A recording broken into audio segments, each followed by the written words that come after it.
I'm Lisa East not Lisa, I'm East, I'm Lisa East. And I am from Matter. We're a digital marketing agency that specialises in social media marketing, working with clients across Australia and New Zealand. Yeah, I'm Liz. I'm the founder of an agency called Dunby, also a social media agency. We've been kicking for about 7 years now, but I've been working in social media for over 10 years. And I also, grew up around social media. It's all I've ever known, so I've got quite an interesting stance on this topic, I think. I do often think about perhaps what life was before social media was around. I'd imagine... like old people like me. I'd imagine it was bloody peaceful, but this is the world we live in, and I think this is quite an interesting topic because when I was asked to come and speak, usually I'm speaking to people that want to learn about social media, they're creatives, they are marketers, and so I'm wondering what the sort of, spread in this room is. I imagine you look at it as maybe a chore, a real risk, a bit of a pain in the backside. So it should threats. Let's just talk honestly about that. It could be a threat. We're very mindful about that. But you see it as an opportunity, so walk us through that. Okay, so I'm going to be biased because I have a social media agency. When I look at social media and I think about risk versus reward, I do think there is far more reward than risk. But obviously, with anything that can give you a huge amount of reward, there is a huge amount of risk, I suppose. And what I think is interesting about this space is that there are many layers to social media. So you've got, we work with brands that are mum and dad businesses with a side hustle, for example, but they make hundreds of thousands of dollars a month just on social media. But then you've got big organizations that like to use social media for customer insights, learning, listening. So there's so many facets to it, which makes it really, really interesting and something that I think everyone should be leveraging. Yeah, I think to add to that, I've got quite an interesting perspective. We've got a client that works in medical research, so they're a really interesting one if you think about social media being a risk versus reward. So I don't know how you guys feel when someone says, medical research or clinical trials to you. There's probably a mixture of feelings in the room, right? The reality is that 72% of New Zealanders are open to participating in research. So therefore it meant that social media, for them to use that as a recruitment tool to get volunteers for really specific studies, there's a huge opportunity there. And obviously it's very cost effective. There are huge, but there on the other side there are huge complexities around doing it ethically. So we've got to work in with, for example, HDEC. We've got to make sure that everything's just so, and then we've also got to manage sentiment around, that portion of New Zealand that is really not into that kind of work. So it's been this real navigation of risk in terms of managing that sentiment, and the huge reward that comes with being able to use a low-cost, high-volume channel, I guess, to get the right people. You've talked about managing the risk of social media as well. So how would you, what kind of advice can you provide businesses on proactively identifying and managing this risk? I think, Liv and I are usually fairly aligned. We've got various perspectives, but I think what you have to acknowledge is there's never one view in the room. If I asked all of you for your view on a topic, I'll get, however many hundred of you in the room, different answers. You have to acknowledge, so for example, with our medical client, those trolls are going to be there. You have to make a call about, is the reward great enough that you still want to play in that space? And for them it was yes. So then you have to understand, build a communications framework about how you're managing those conversations, how you're approaching them, what's okay, what's not okay. The other thing that I would say to people is, and I continuously say this, just because your organisation isn't on a particular social media channel, if your customers or your staff are on it, the conversation about you is happening. You might not be a part of it, but it's still happening. So you're almost better to be there in some cases. Yeah, I guess, again, there's so many moving parts. one of the biggest things that I think organisations get a bit afraid of is obviously the people element of social media. So you can't really control what your employees or the people of your organisation are doing in their personal life. I think some of us might have seen the recent Coldplay video that came out about this week. I don't know what it's being talked about. Yeah, A little bit. He should have said it was a deep fake. I was thinking Yeah. back in the last fake. So if you haven't seen it, essentially it's a video that's gone viral at a Coldplay concert of a couple that shouldn't have been together. It's a CEO of a big company called Astronomer, which is an AI agency. And he was seen on camera with his head of HR, I believe, and they quickly sort of scattered apart, and someone had it on video, and it's blown up. So this man has now had to step down as CEO. That is one of those kind of anomalies that happen where, I mean, you can't control what people are doing in their personal life, but it can backfire on you within social media. And I think when people say publicity is good publicity, I don't necessarily agree with that. But I guess there's some of the things you need to consider. However, will you give up the reward for something like that that is an anomaly? Yeah. Well, speaking of that, and Coldplay in particular, how do you protect yourself from a brand reputation conflict when you're on social media? Such a good question, and I think all of you, I'm sure, are highly professional organisations with really strong core values, right? And ideally, you want your teams to be living those values, right? It's all about understanding. I went to an amazing concert last night at Coldplay? No, and I was with my husband. The security team there was unbelievable. The experience from top to bottom. And I went away and I actually know the CEO of that organisation, so I gave him a call and I said, you can tell that everyone in your organisation is on the same page and have real pride in that organisation and they're not going to let it down. And I think, if that extends, that's one small public arena. Social media is essentially an extension of that, right? As a public, a public stadium where everyone can have a say, everyone's watching you. And so you really need that culture and what's valuable,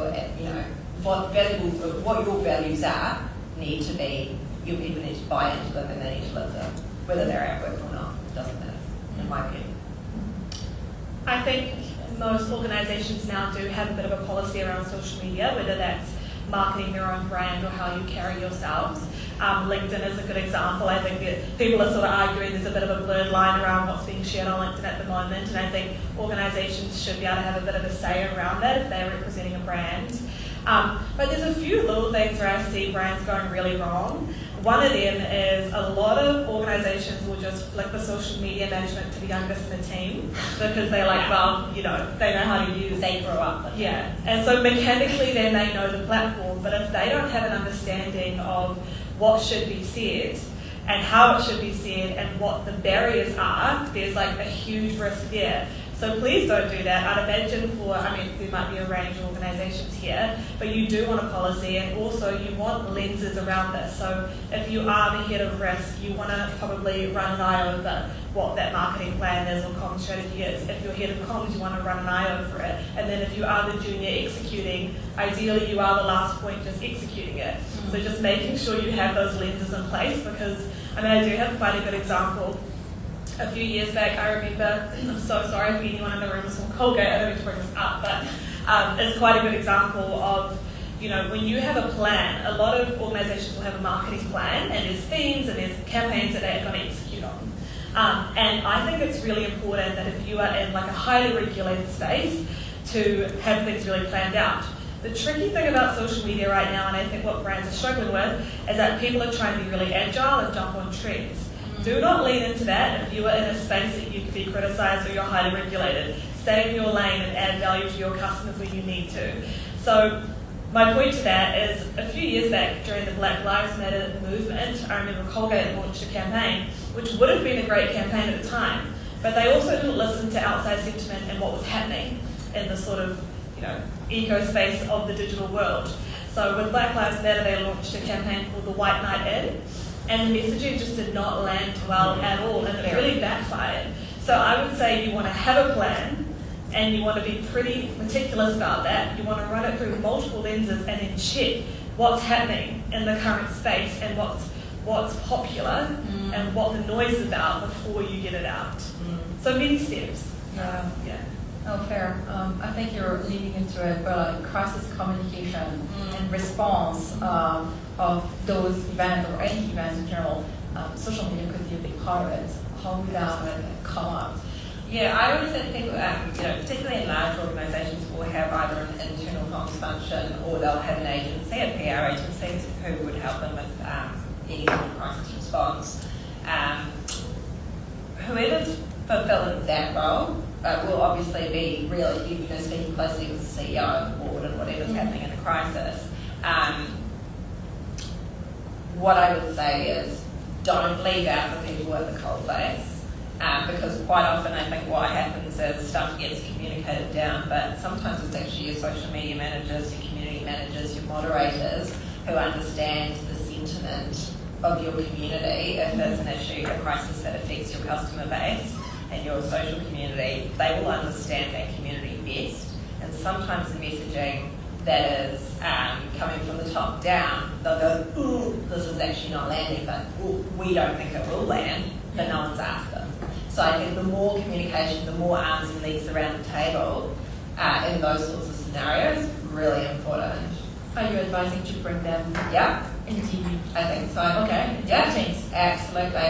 Yeah, well, I mean, at which I don't know if they're sitting with the board, but certainly there needs to be, and often in these situations it's really fast moving. Yeah. I've seen situations where clients have launched campaigns and, we've had one where stuff's had to, be pulled, and the quickest way to pull it is if the person who's pushing the button is in the room with the key decision makers. So, yeah. My advice around crisis is when you're in crisis, people tend to panic. So make sure that we're not pressing the panic button. With our clients that have a lot of risk associated or they're bigger brands, typically what we do is we have a bit of a crisis management plan in place. But to be honest, it doesn't need to be overcomplicated. You just need to have your first 3 steps in place that everyone is aware of. Because if everyone's aware of at least the first step, then no one's doing anything sort of out of the plan. And Lisa may have a different approach here, but my recommended approach for crisis is acknowledge it first, but don't give any detail. The reason why I recommend that is because I've seen brands that have, gone into a bit of trouble, a bit of crisis online, they're getting cancelled, and they either respond too quickly with details that they haven't thought out, or they wait too long, they're trying to gather details, and they take too long to respond, and then people have already made their own mind up about it. So acknowledge it, and then I guess work on the crisis comms from then. But as long as everyone knows that that's the first step, then it's manageable. Yeah. I also think around crisis, when we say the word crisis, like we think, big, like the Coldplay example, like that's a crisis, that's a big issue, right? I often think with social media, it can be kind of death by 1,000 cuts. Like if you're doing a poor job, and Liv made the point earlier about people, putting a junior on it and assuming that they have all the context to make good decisions around what should be communicated on those channels. That's not right, and it's not fair on that junior, and it's not doing a service to the organisation. So, and that's where I think that death by 1,000 cuts comes in. Lots of poor decisions really erodes brand equity and customer loyalty online. And we've had clients, for example, do exactly that. We're trying to provide some I guess maybe advertising support because the junior doesn't have it, but then the organic social media, which is the stuff that's actually landing on their channels, is veering off in such a different direction to the ad campaigns that we're, and it can be quite difficult to rein it all back in. No, fair. Yeah, that makes sense. And we've looked at all the negative, but there's a lot of positive, and you just touched on it. How do you measure the effectiveness of social media? Depends what your objective is, right? So what are you trying to do with it? Like we always say, I say there are, I could name any number of our clients where we can draw a direct line from the social media input to the business growth or evolution output, right? But every single objective is different. Some of them want, they've got an existing customer base. We had one client where they needed to, their customers were getting, sounds awful, but too old, and they were aging out. And they didn't have enough new blood, right? So that was our job. So that was really easy. We go, okay, how old are these people we're bringing in, and are they transacting? Are they going into store and are they buying stuff? Yeah, easy. But then you might have other things. One client, a multinational, they use us for sentiment monitoring. So they want to know what people think about their brand, what people are saying about their brand on social media, but they also want to know what they're saying about competitor brands. So they can benchmark themselves in terms of sentiment within their kind of playing field. So for them, that's their objective with us. So it really depends. That's what I would say though. Yeah, I think people really underestimate social media, to be honest, and it can be seen as quite a shallow space, Yeah. which I totally get. Like, I know some people look at social media agencies and think, oh, we sell a lot of face creams and collagen gummy bears and things, but it's not always the case. And there's so many cool things, like Lisa was saying. Like, some people have a very specific objective. Like, we also have a client in the clinical trial space, and we basically work with the CEO who wants to connect with global CROs who want to do trials here in New Zealand because seasonally they can continue the trial all the way through. And that's just done through LinkedIn and through her personal brand. Like, that's really cool and quite specific. Yeah. I mean, we also have a client in the agriculture space, and we sell big farming machinery. We're talking hundreds of thousands of dollars off a Facebook ad. It's pretty crazy what you can do, and there is so much potential, so I definitely wouldn't write it off. Again, I believe the reward outweighs the risk, but to minimize the risk is you don't have to be this really cool, trendy brand on social media. You can have one specific objective and go after it, and it will work for you. Yeah. And how much of employee advocacy is helping drive that growth and innovation? Within our clients' organisation. Yeah, or it varies. I don't know what you find, but it varies dramatically. Okay. I guess depending on, I guess what the people in the organisation, what the culture's like in the company, age, all sorts. But we find almost always if we can bring them on a journey, and I think that's where, if you're having resistance, bringing a good agency in to bringing people on a journey in a kind and empathetic way, that helps. And as they get more comfortable, I always say to people, we're not here to force you to do anything. We're not forcing you to participate, but just try this one little thing. It can be quite simple, and we build confidence that way.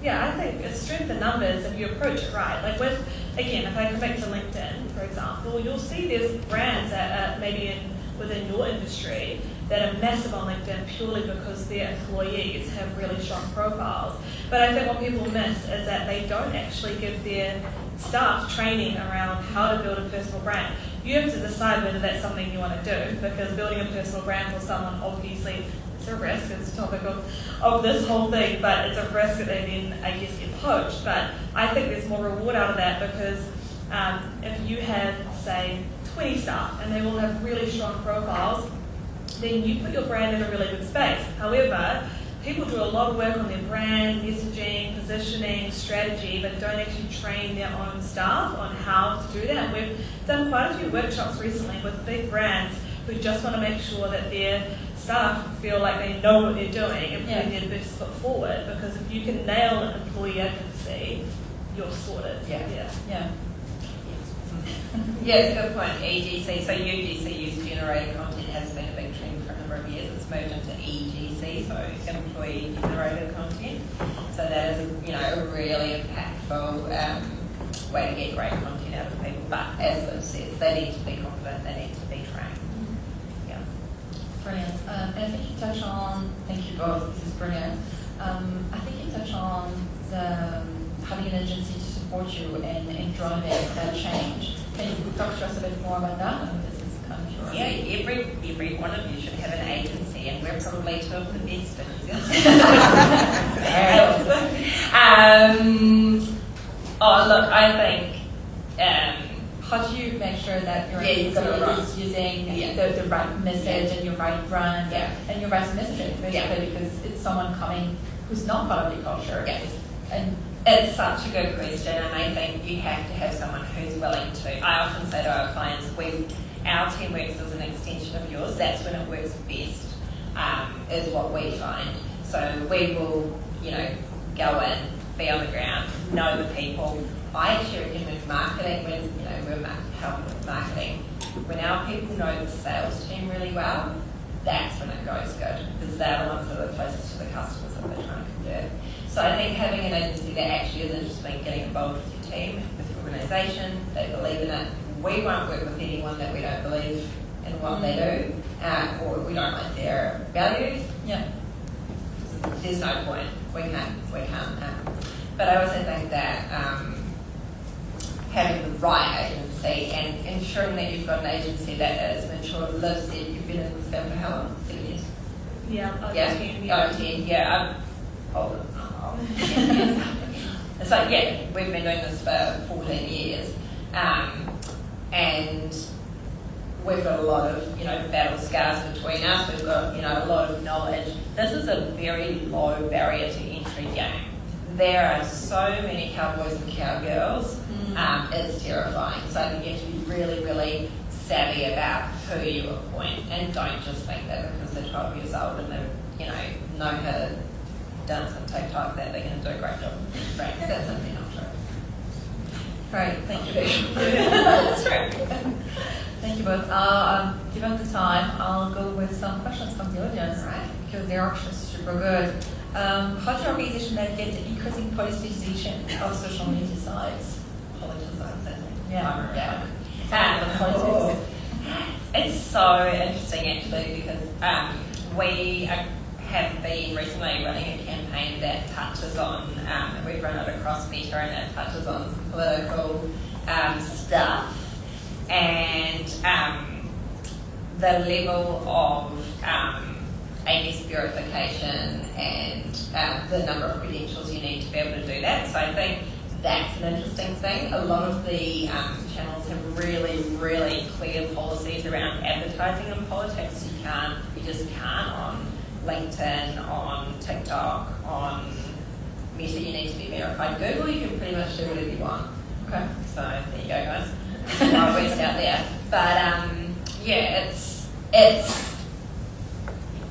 it's a vibe. But a lot of the channels are quite, particularly from a paid perspective, they're really cranking down on that sort of content, and you have to be verified to do it. I would say, as an approach for us, if we are working with an industry that is highly regulated, it's actually our job to go out and make sure that we are aware of all the policies. When you put creative marketing, content marketing policy, it's not our favourite thing, but it's actually part of our job. So it's something that we need to be across. Again, when you were thinking about managing social either in-house or outsourcing it, sometimes it is easy to outsource because our neck is on the chopping block if we get that wrong. So we're probably more likely to be really clued up on that and in the execution points of social media. There's obviously a lot of talk at the moment around age restrictions as well, which I don't disagree with. So for us, it's just about being on the pulse and understanding how we work that ecosystem and within our strategies. But yeah, there's a policy for everything these days. So and I do, just to layer into what Liv's saying, the important thing to understand is that these policies are changing continuously. So what Meta was allowing around political advertising 2 or 3 years ago, completely different now, and it will be different in another 12, 18, 24 months. Yeah. So it's really, there's a lot of learning and knowing, not just around that, Meta has introduced really significant restrictions on advertising around health and wellness products. So even if you were advertising collagen gummies, you'd be impacted by that, or whatever it is. There is so much to know. It's not as fluffy a space as it sounds. Brilliant. What are the main platforms to consider in the social media plan? And do ratings matter? And what are your thoughts on fake reviews? So, channels really comes down to your organisation and what you want to achieve. Again, the best way to work is pull a hyper-specific objective that you actually want to get out of the platform, and then you have other ones that are floating around it. Dare I say TikTok, I feel like people's hairs will prick up, but TikTok is a content carnival if you want to approach it. I love the platform, but it's a scary one for people to get into. But in terms of channels, I'd say most people are on LinkedIn, and that's quite an easy one to navigate in terms of like policies and organisation-wide. Meta, Facebook and Instagram still holds the biggest opportunity.